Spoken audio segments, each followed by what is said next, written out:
Okay, we're going to go ahead and get started with our next panel. This panel is the future of the Arctic. You know, the Arctic is a vast region that spans the sovereign areas of 8 countries. And once thought of as remote and inaccessible, climate change and technological advances are creating new opportunities for economic development and investment. This panel will consider how expanding economic activity will impact fragile ecosystems, as well as the welfare of local communities that need access to energy, healthcare, and appropriate housing to create an innovative, inclusive, sustainable, and well-governed investment model. I'd like to welcome to the stage. Moderating this panel is Erik Bethel. Mr. Bethel was nominated by the President and confirmed by the United States Senate to represent the United States on the World Bank Board of Directors in April 2018. He has 25 years of financial experience as an investment banker and private equity professional focused on emerging markets. Prior to being nominated to serve at the World Bank, Erik was a managing director at Franklin Templeton Investments, where he executed private equity transactions in Latin America. He earned a bachelor's in economics and political science from the United States Naval Academy in Annapolis and his MBA from the Wharton School at the University of Pennsylvania. And he speaks Spanish, Portuguese, Mandarin, and English. He will be joined on the stage by Damian Bilbao, our Vice President for Commercial Ventures for BP Alaska, Nils, the CEO of Nordea Asset Management, and Schutt, President and CEO for Doyon Limited. Welcome, gentlemen, to the stage. First of all, thank you, Angela. I think you put me in a higher tax bracket with that intro, and sometimes it's embarrassing. But no, I work for the government, so I'm clearly not in the higher tax bracket. So as Angela mentioned, look, this is a vast region, and it spans the sovereign areas of 8 countries. And as she mentioned, climate change is creating both opportunities for investment as well as liabilities. And for the next 45 minutes or so, what I'd like to do is for us to sort of reframe and upend the traditional globe as we see it. For many of you who grew up in the United States or in the Western Hemisphere, the way you typically view the map, the Mercator projection, is sort of the U.S. eastern seaboard on one side, Europe is on the other side, and the Atlantic Ocean is in the middle. Asia is, of course, divided. And that's the way, as a kid, I grew up. Maybe some of you who grew up in different places saw the map differently. But let's take the globe and sort of turn it on its side for a second and look at the map as you would if you were just looking at the Arctic, and let's think about that as we begin our discussion. So today we've got Aaron, who works for Doyon, Nils at Nordea, and Damian at BP. And what I'd like for us to do, and maybe Aaron, we can start with you, is just tell us who it is and that you are and what you do. Yeah, thanks, Erik. It's great to be here today and see everybody from all over the world. Those of us who are Alaskans, and there are only a few of us in the room, know a little bit about native corporations, and I work for one of the native corporations. So others are familiar with some of the policy of the United States government in creating reservations for indigenous people across what we call lower 48 here in Alaska. And when it came to settle Aboriginal land claims in Alaska, the Congress took a very different tact, somewhat at the insistence of Native people. And rather than create reservations, in 1971, Congress allowed the creation of 12 regional corporations. So Doyon, the corporation I work for, is one of those. Our land area is in interior Alaska, so we're headquartered in Fairbanks. The area that we represent is about the size of the country of France. Within that, we own 12.5 million acres, and we own it in fee. The government doesn't get to tell us what we can or can't do with our land other than what they tell permits and things that any landowner would have to go through to do development. So it's quite a different structure, and then they gave us a different mandate as well. So our mandate is to be an economic engine for our people, and the land was supposed to be one tool we had in that toolkit, and we have other tools. So in the 45 years since Doyon was created, we have created a large business around, in our case, mainly around oil and gas contracting here in Alaska. We have the largest privatized utility in the U.S. system, serving the 3 Army bases here in Alaska. We have some tourism. We have some other government contracting. So we have a fairly diversified business for the scale of our business. And one thing about the 12, that one thing you might remember, we're the largest businesses no one's ever heard of. That's a friend of mine that teaches at the Stanford Law School and done some work with several of our native corporations. That's his catchphrase for us. And it's quite memorable, in part because when people learn about native corporations, they learn that some of our sister corporations to Doyon have billions in revenue, assets of billions of dollars, and yet no one's ever heard of them. We're not publicly traded.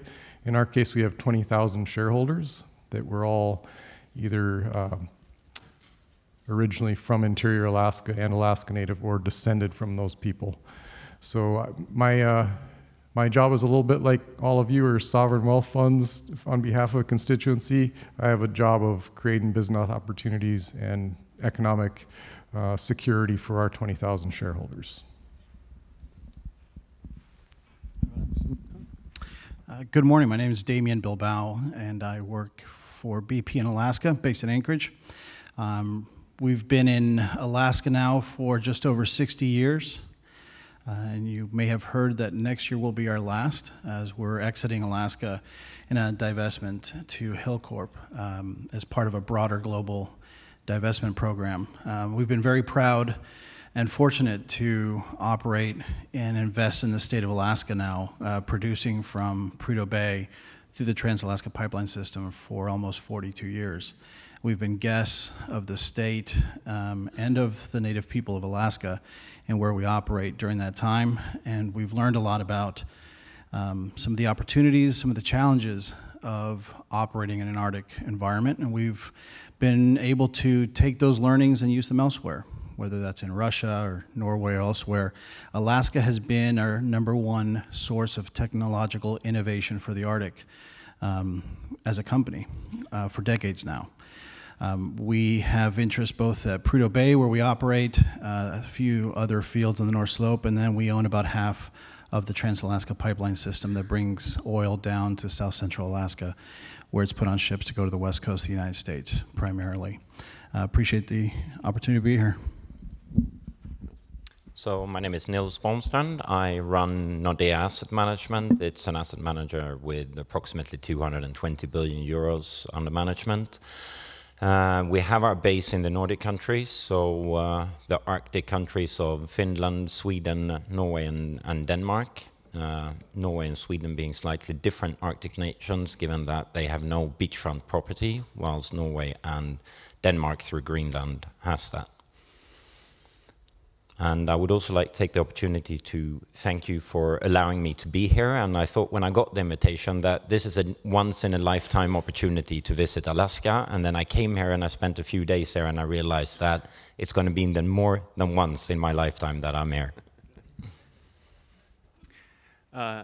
Damian, let me begin with you. I was taking notes as you were talking. Can you elaborate a little bit about what BP has done here over the last, I think you said 45 years, and maybe comment a little bit about what's the departure, a little bit about the departure. Sure. So we participated in the discovery of the Prudhoe Bay field, which at the time was the largest single oil field with an estimated recovery of 9 billion barrels. 42 years later, we're approaching 13 billion barrels more, 13 billion produced. And at least another billion that can be produced going forward. We still believe that there's another 40 years plus that Prudhoe Bay and the North Slope can produce, and that Alaska will remain an attractive opportunity for investors. For us, BP's decision to exit Alaska really resulted from our acquisition in the lower 48 of some assets from BHP. And we made a commitment to our shareholders to pay for that transaction in cash rather than in debt. And we went and looked at our portfolio, at where were the assets in our portfolio that were struggling to compete for growth capital. Alaska is, like we'll talk about in the Arctic, it is a cost-challenging environment. And when you compete for capital... Well, let's go with that. What are some of the unique issues that companies face when they're looking at developing projects like this, or when they're establishing infrastructure in the Arctic? Yeah, so you have let me paint a picture for folks, because unless you've actually seen Prudhoe Bay of the North Slope, it's kind of hard to imagine what it looks like. Imagine you're in a vast flat tundra. You don't see a tree for miles, the hills are in the distance, and you're driving along, and all of a sudden out of nowhere, a facility larger than a football pitch, for the international audience, emerges out of the tundra. For the Americans. Thank you. This is an international show, folks. So, yeah, and then you'll go another 3 miles, and there'll be another massive facility with pipeline connections between them. And that entire infrastructure spans between all the fields the width of approximately the size of Switzerland, from facility to facility, airfield to camp, et cetera. That takes a significant amount of operating expenditure on an ongoing basis, of investment to maintain and to upgrade. But to grow it, to actually grow the investment in the production, takes a significant amount of capital in an area where, frankly, our break-even on average can be anywhere from $40 to $60 a barrel, depending on where you are across the North Slope. So as you're competing against the Gulf of Mexico's, the West Africa's, where their break-even cost is in the 20s, Alaska can challenge or struggle to compete for investment. What's Brent today, like 60, 61? Yeah, so you get a sense for, if you're selling your oil for $60 and it's costing you $40 to $50 to get out of the ground, when you show up at your corporate headquarters asking for more capital to invest, and they're looking at other options, Alaska struggles in that respect. So how can Alaska be more grow to be more competitive? And maybe Aaron, I was shocked when well, there are many statistics that were shocking, but your land area is the size of France, did you say? Well, the area that our region is the size of France. Within that, we own 12.5 million acres in fee. So for those of you from the United States, that's about the size of Vermont and New Hampshire put together. So 2 kind of smaller states is what we own. And so how does it work from a concession standpoint? Let's assume oil is discovered, or gold, or whatever. Are you subject to the same legal and regulatory environment that you would have in the rest of the country? Yeah, regular federal permitting, state permitting on our lands is the government side of it. Our native corporation side is a little more unique, and the ANCSA, the act that Congress passed, we have to share revenues we derive from our subsurface with the other 11 regional corporations, and we have to share 70% of them. So that creates, it was intended to create equality among the native people here, and again, back to the policy of the Congress, they wanted to do it very quickly. They didn't want to have fights over where the lines were. People knew about Prudhoe Bay at that point. They knew about some large mineral deposits, so that was the structure on that side. But in many senses, we're just like a private landowner that owns the mineral resources. So we control those opportunities. In general, regional corporations are very good partners. We have international partners. We have US-based partners that do work on our lands, and that's true across Alaska. And what are some of the challenges that you guys have faced when developing infrastructure? Because it strikes me that you have more than resources. You guys do tourism, you have utilities, et cetera. What are some of the challenges that you guys have faced? Well, the first one we face is what Nils started with, which people just kind of fear Alaska. They see it as very far away, not a place that pops into your mind when you talk about investment. But there are significant investment opportunities here. They tend to be in the resource space, resource extraction currently. There are other opportunities, but those tend to be large enough to overcome these obstacles of scale that Damian mentioned. When you think about my region, and you fly from Anchorage, which is the biggest city in Alaska, but quite small on a even US scale, you can fly for hours without seeing any sign of people on the ground. You have to have a world-class resource currently to get the economics to work, to get to development. And so that's, as we develop Alaska, as more infrastructure happens through oil and gas development or mining, then other industries, maybe in the same space, but maybe in other spaces, can use that infrastructure on the go-forward basis. It makes the economics work better for everyone when there's a road nearby, when there's power nearby, when there's telecommunications nearby. Yeah, I mean, it's much more scalable that way. Nils, let me turn to you and change the topic a little bit. Europe, I think, has been on the cutting edge of the climate change discussion.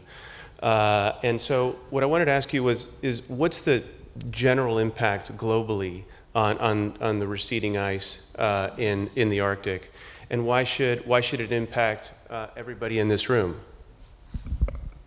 Thank you so much. So I don't know if we know what the global impact will be of the receding ice or of global warming in general fully, but I think it's fairly clear that when looking at it from an Arctic perspective, we're talking about the ice melting, we're also talking about biodiversity, and we're talking about that it's going much more rapidly than what anyone was expecting. But I also think it's fair to say that most scientists are in agreement that the biggest impact of it will not happen in the Arctic. The biggest impact will actually happen more centrally around the globe, around the equator. And I think that already today there are significant worries along the coastlines of China. I think Singapore is another area that is significantly worried about the rising sea levels. So I think from that perspective, what goes on in the Arctics will not stay in the Arctics. And that I think is a really important distinction for why this is relevant for all of us. The other part is that I also think there are geopolitical implications of what's happening and with the receding ices and what minerals you can get up out of the ground, and that will also have a more global impact on countries. Do you guys agree? Yeah, I think clearly we see here in Alaska many symptoms and outcomes of warming, and it creates many challenges for us here, but it also has some opportunities with regard to shipping and transportation routes that were inconceivable a few years ago. They're starting to open up. It also has grabbed the attention of global policymakers, and we see this focus on the Arctic. The Canadian government published an 8-point paper the other day, just this week, on some ambitions that they have for their Arctic policy. Other nations are clearly paying attention, even, for example, China calling itself a near Arctic nation and having Arctic policy positions. Everyone recognizes the opportunities in the Arctic on a grand scale, somewhat in the future, somewhat current, and is trying to position themselves. So there's a lot of attention in the Arctic nation governments, the Arctic Council, and in business on how do you position yourself for this new opportunity in the Arctic. I mean, to that end, when the first Northwest Passage was traversed, I looked this up. It took 2.5 years to do it. Now the Crystal Serenity cruise ship can do it in 1 week. So as this continues, the 900 miles or 1,000 miles or so across the Northwest Passage could be a very viable option, which is why a lot of nations are taking quite a close look at this. Moving on, did you want to comment on this as well, or? I just want to provide maybe one insight we've captured as this conversation evolves. One of the things we've learned, and we've done this better at some times than others over our 40 years of operating at Prudhoe, it's one of the things we've learned is that if you don't align all the key stakeholders before the investment, you're setting yourself up for decades of difficult challenges. And when I say key stakeholders, one of the things that Alaska did uniquely, Aaron has spoken to this, is aligning between not just the sovereign, the governments, and the investors, but also the native people of the area. When everyone has a commercial interest in that responsible development, you're going to be starting from a better place. Given the scale of the investment that's required, if that is absent, then you won't be able to develop or capture the opportunity in the same way. There's a gentleman, a very wise man that works up, lives up on the North Slope, who uses the phrase, the native people of Alaska don't want a seat at the table, they own the table. They're inviting you to sit at it. And the quicker that we've learned that, or as we've learned that, we've learned the importance of creating that alignment between the parties, the more effective we've been in our investments. But isn't that true theoretically anywhere? Yeah, it's not unique to the Arctic. It's just one of those things that, given the challenges you face when you show up in conditions such as this, investors at times can overlook that element or assume that it can be addressed as you go. And the fact is, it isn't something to put to the side. It isn't something that you get to later on. It has to be one of those critical elements that's set up front, or you just won't be able to progress the opportunity in the same way. And what does that mean at a sort of a tactical level? In other words, I mean, I think rational people can understand that you need to get broad community involvement and interest in your project for it to move forward. But what does that really translate into on the ground? Well, so I'll give you my perspective, and I'd welcome Aaron's on this one.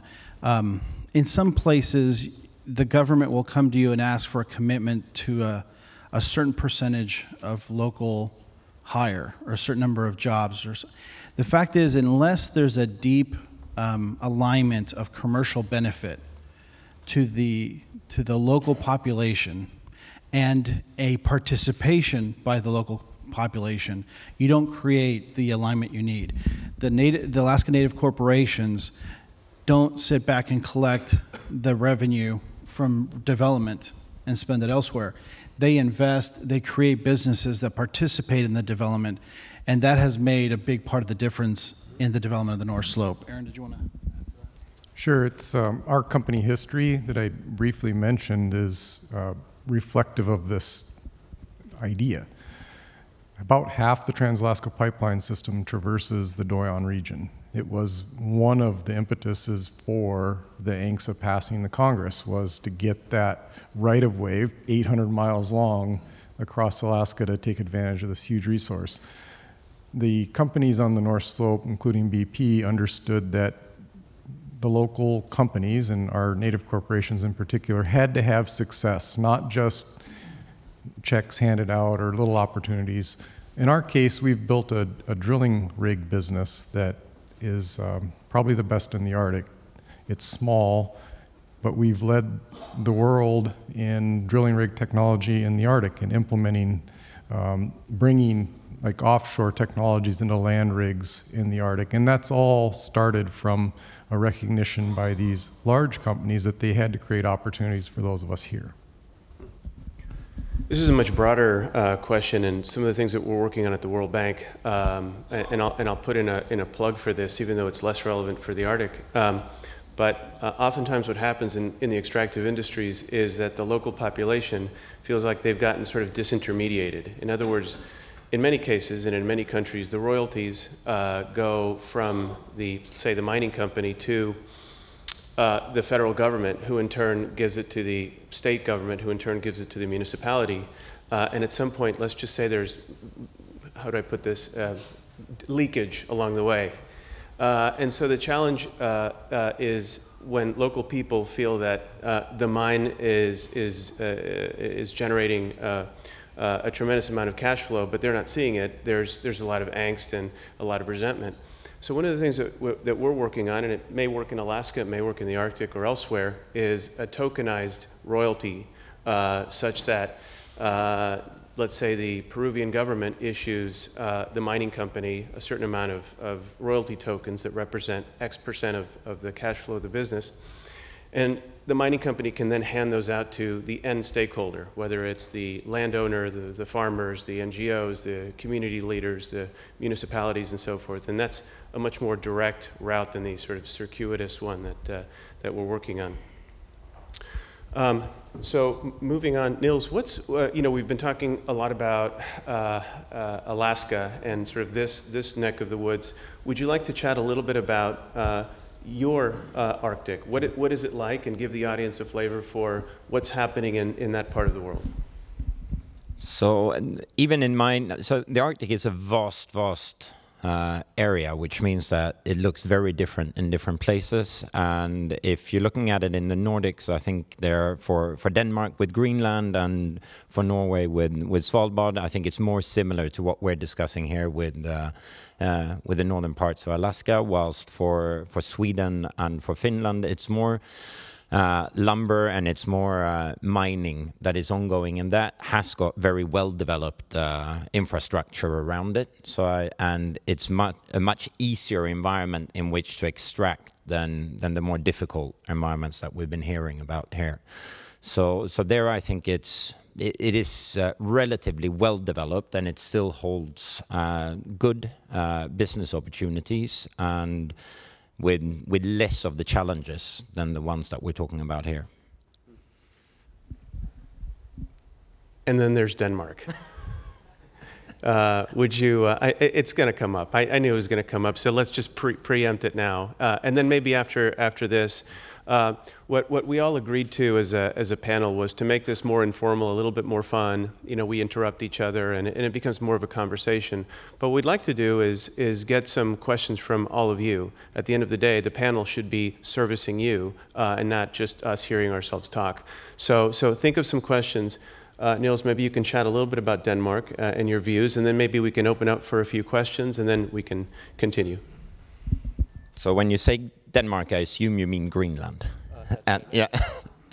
I think it's clear to people living in the proximity to the Arctic that something is happening. And it's clear that the minerals that exist across the Arctic and the ability to extract those minerals also has an impact, has a geopolitical impact. In addition to this, just now it's going to get a little bit longer, is that I think the Arctic is one of the best examples of international cooperation that has existed. I think that the Arctic Council has always been very fact-based, and it's been very collaborative in its spirit. I think what we're seeing now is more and now I'm not talking as a corporate representative, but what we're seeing now is we're seeing much more tension building, and the tension is, I believe, quite natural, because if we look at it from an investment standpoint, we have a situation where Russia has a significant need for developing their coastal area. They have the largest beachfront property in the Arctic by far. They have been cut off from the financial markets and international capital to a large degree, which means that we see much more Chinese investments in the northern parts or the Arctic parts of Russia. At the same time, this also means that there is a much stronger interest from the Western Hemisphere on, okay, what does this mean for us, and how do we have to act? And across, I think, the Arctic nations, everyone realizes that this is a tension, and this is something that needs to be discussed, and it needs to be resolved, how this is done. And then I think the offer to buy Greenland stirred up much more. That was more of a overture, so to speak, and I don't think it was as much that's not the real issue. And there, I think it's more a question of the fact that Greenland belongs to the people of Greenland, not necessarily to the Queen of Denmark, which means that when Denmark got the question if they wanted to sell it, they were actually that has a lot of cultural implication and identity implications in Denmark and Greenland, which maybe took the focus away from the more strategic discussion. So, why should people care about Greenland? And you know, you mentioned the broad geopolitical issues, but what's the attraction, and why is it of interest to whomever? Number one, Greenland is a lovely place, as we also heard yesterday from the band. But apart from that, and there are people in the audience that I believe are better at answering this than what I am from Greenland. But I think there are significant mineral resources on Greenland that are important to many nations. I also think it's got a position, and it's got strategic military value with military bases on it as well, and that means that it is natural that becomes the center of attention when we start seeing changes and also the ice is receding. So I'm not sure if any of you have met him, but here in our audience, you may want to reach out to, if you're interested in the Greenland/Denmark issue, John Harrison from the U.S. State Department is here, who covers the Arctic and can provide a lot more details. John, are you here now? If so, raise your hand. Mm-hmm. There he is. There he is, right there in the middle. So why don't we take a little pause right now, and we'd love to take your questions.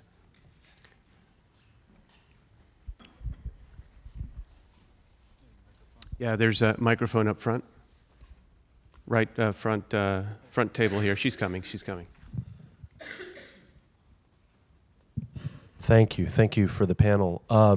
So when most of us think about the Arctic, and when we've been talking about the panel so far, big, infra, extractives, we're talking about deploying, hundreds of millions, billions. We're talking about geopolitical moves that really affect things in terms of developing projects, extending projects, refurbishing projects.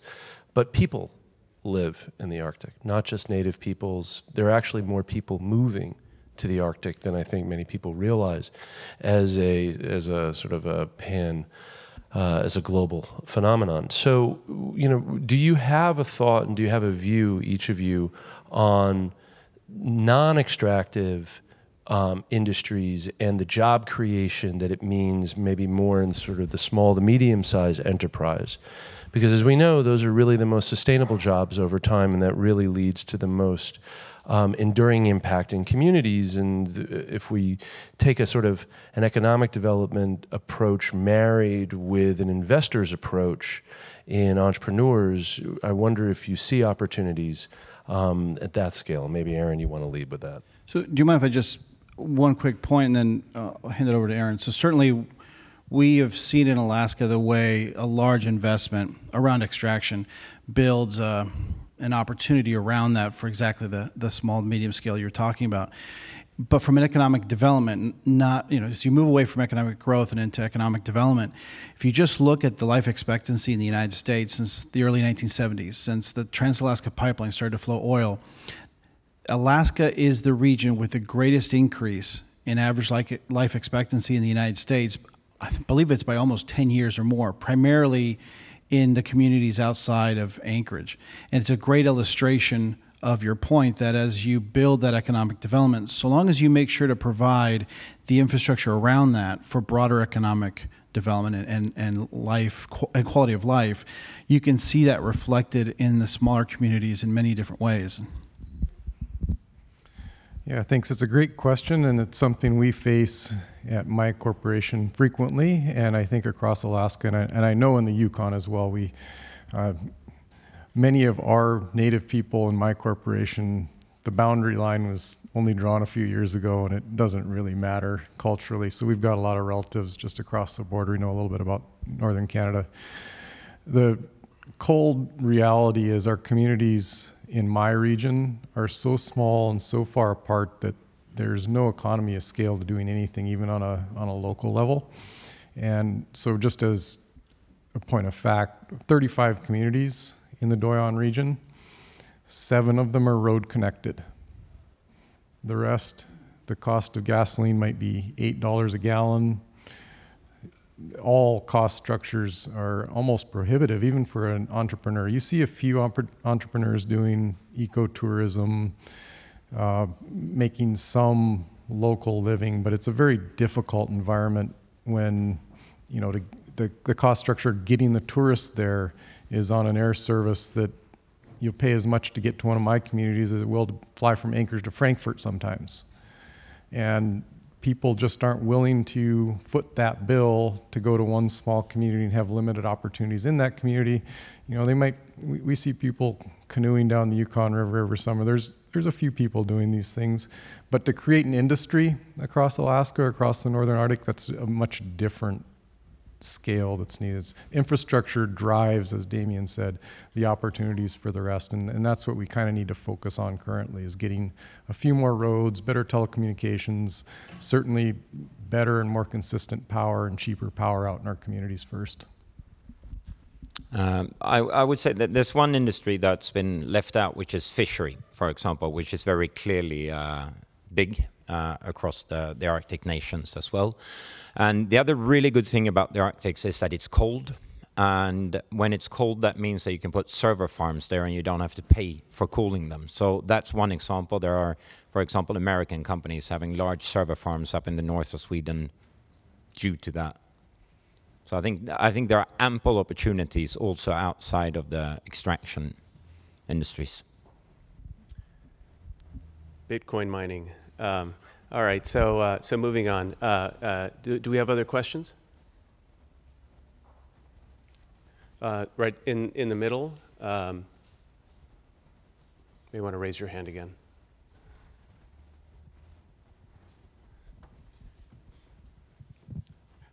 Thank you.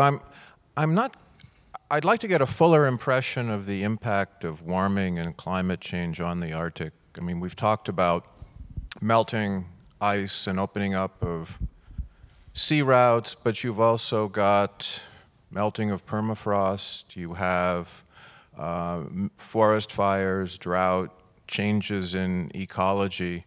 What is the net that we can expect, particularly in terms of the impact of the lives of people in Alaska, or in the Arctic more generally? I wish I could answer that question, and I don't know if anyone truly can answer it, but I think the impact, it's happening much, much more rapidly than anyone was expecting. I still think when we talk about shipping lanes that we're some way away from making that commercially viable today. I think in the sense of warming, no one can quite tell you, but you could have a scenario where the Gulf Stream moves. If the Gulf Stream moves, then we have some serious issues in my neck of the woods, because they're actually going to get way colder with global warming. But you also have the impact on the biodiversity and on the fishery, for example. But fundamentally, I still believe that the impact is probably larger in other places than in the Arctic. And I think that I found it very reassuring listening to the governor earlier, and the very progressive way he was talking about what is the real issue, how can we actually address the issue of carbon dioxide in the atmosphere, and having the idea of that technology can help us and that we need to embrace that. And there I also think this room, it's, I don't think you should underestimate the power and the ability to effectuate change in a room like this by investing and by finding solutions and deploying capital to find those solutions. If I could just add to that. So we're certainly seeing the impact of climate change in our operations in the North Slope in a way that we haven't ever before. We've been managing permafrost impacts for decades, and we're still learning. And a plug for the University of Alaska Fairbanks. They have some amazing experts there that are great resources for this. I just want to touch on one thing, though, that as we've worked to respond to it, there's two ways you can do this. One is there's a very classic Western mentality of going to purchase the technology and finding the experts to go look at it. One that we haven't taken advantage of as much as we should have, and we're learning, is that when you go back and talk to the native people of the region, they have 10,000 plus years of observational experience and responding to change in that part of the world that isn't accessed in the way it should be. So as we think about climate change, we need to certainly look to the experts and the new emerging technologies. But there's people that have dealt with this for much longer than we've been conscious to it in a public sense that we need to include in that conversation. There are all sorts of impacts. I'll make it personal to myself for just a moment. Where I grew up moose hunting used to be grass. They're now 15-foot tall spruce trees. Not so good for seeing the moose anymore. And I grew up in the eastern interior, not in the Arctic, but part of my region is in the Arctic. Where the permafrost is intermittent, you see the quickest change in the permafrost. The active layer is much shallower, and the impact's much quicker than in areas like Prudhoe Bay, where it's maybe 1,000 feet thick of permafrost. So that's kind of anecdotal. The problem is we have anecdotes from across the Arctic. We saw in the rivers this summer were so warm, the water temperatures were so warm that the salmon were dying before they ever got to their spawning grounds on a very large scale. So that's something you won't see for 3 to 5 years or 7 years in the case of king salmon on their returns. You won't see that impact for that amount of time. And we don't know if that'll happen next summer or not, but we do know through change that we have to anticipate through all industries, through just community living, that these changes will have profound impacts on people across the Arctic. Our government in the United States in particular, probably needs to dedicate more resources to Arctic policy, to understanding the actual environment and predicting the changes that might happen. Some governments are doing a little better than we are. Again, that's going to impact both the people here, but also the industries, as we talked about. On the business side, we drill, as I mentioned earlier, for companies like BP. Most of the work we do in the winter is based on ice roads. When I started at Doyon about 15 years ago, the ice road season was consistently about the 1st of December through the end of April. It's now consistently the 1st of February through mid-April.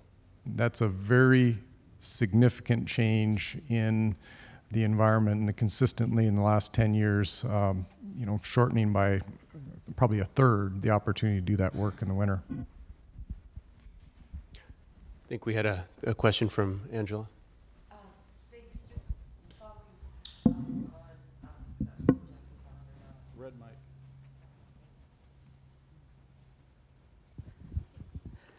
I think I have a live mic now.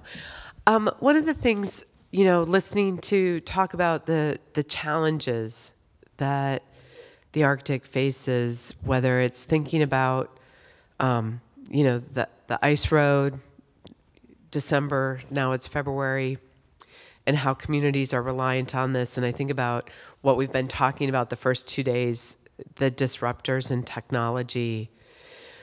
I guess what I would ask each of you is education-wise, community-wise, what is your vision? What is your dream for what this looks like, knowing that some of this is going to change very rapidly? I mean, we look at what's happening to the villages in Western Alaska and needing to move and how to maintain those villages, maintain that way of life. And you talk about cost structures that are so high. But I guess we also talk about the opportunity and the disruptions that are happening around the world.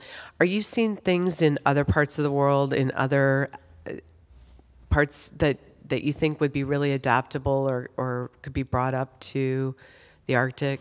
I know, Erik, you see things.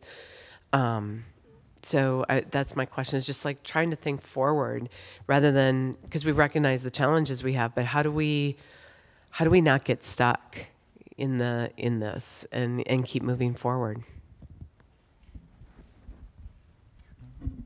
Well, look, maybe I can begin, and then my fellow panelists can add something to this. The future world, as was discussed yesterday, is going to consist of many things, but among them, and what seems more and more clear, is that technological disruption, it means it's very significant to the future of jobs. And so if you have places that have relatively few people in a world of automation, that could potentially be very good, right? And if you have places, as Nils mentioned very astutely, where server farms are better placed, for certain reasons because it's colder, you can benefit. There are other countries that I've seen, I'm not going to mention any country in particular, that have very large populations, haven't gone through the Industrial Revolution, and one wonders, what are X 100 million people going to do? And that's a bit more challenging. So for the Arctic, with a relatively small population and a fragile ecosystem, it's important to embrace technology and to look at ways to bring in 3D printing companies or things that are on the cutting edge that don't necessarily impinge on the environment. I'm not sure if you guys have any thoughts. I think there's always great tension in the Arctic in particular because our communities are small and very spread out, protective of our environment. And so there's that tension between that side of things and the desire to fully participate in the world economy, have all the benefits of technology and industry for jobs and for education and for all these opportunities for our people. And balancing those two sides of the tension requires local, state, and federal attention, and we've sporadically seen that. So the passage of ANCSA, for example, that bill was first introduced in 1969 and passed in 1971. That is incredibly fast for the Congress to act, especially on a significant policy issue like the settlement of land claims across all of Alaska. But we haven't seen the U.S. federal government really focus on Alaska in that way since that time period. That's almost 50 years ago. So again, probably time to revisit, spend some more effort, spend some more brain power, spend some more money here in Alaska and across the Arctic. As we saw, again, the Canadian government published a position paper. It was largely aspirational, but it was a first step probably on how they see the vision for their Arctic communities, and it includes specifically the economy in the Arctic. And that's, again, something this room should be interested in. There's so many opportunities in the Arctic on very large scale in many different industries and in a very large area geographically. So it probably is time for the world to focus on the Arctic for a few years. So we do have, and I want to apologize in advance, we do have a time for maybe one or two more questions. We have two of our panelists that need to catch a plane, unfortunately. Do we have additional questions? All right, so I've got one of my own, and that is, one is, Angela made a very good point, which is what would our vision be of the Arctic? What I'd like to do is ask each of you, what does reality look like if things continue to go on the same trajectory? What does the Arctic look like 5 or 10 years from now if nothing is done to address some of the issues that we've discussed? So first of all, I am a great believer in human ingenuity. So I truly believe that the entrepreneurial spirit and of the people living in the Arctic will actually that will continue to develop, and the technological advances will also allow, I think, for better education. And sometimes I don't like the word disruptive, because I think it can be very just developing the technology that is coming in today.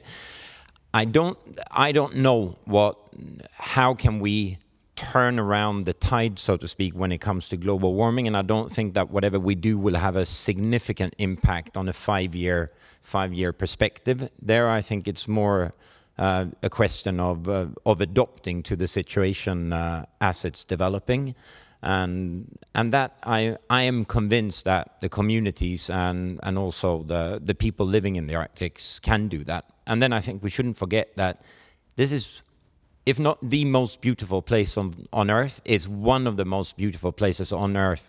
And that in itself has a tremendous allure, and I think it also gives tremendous opportunity to people here. So I agree with all that. I would add, I think you got to be really careful not to put policies in place that try to pick winners and losers. the economics still apply, and there are unintended consequences of deciding which type of industry or which type of business or which type of investment should occur. I'll go back to where I started, which is you need all the key players at the same table figuring out how everyone will benefit.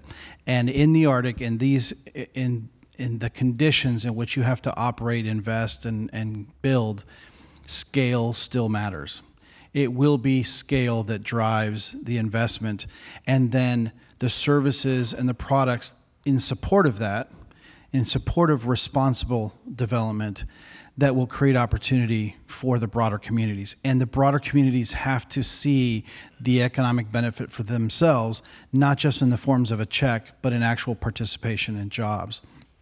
And if you can do that, there is space for responsible development, there is space for appropriate fit-for-purpose regulation, and there is space for a participation, a collaborative participation between the government, the communities, the native people, and industry investment.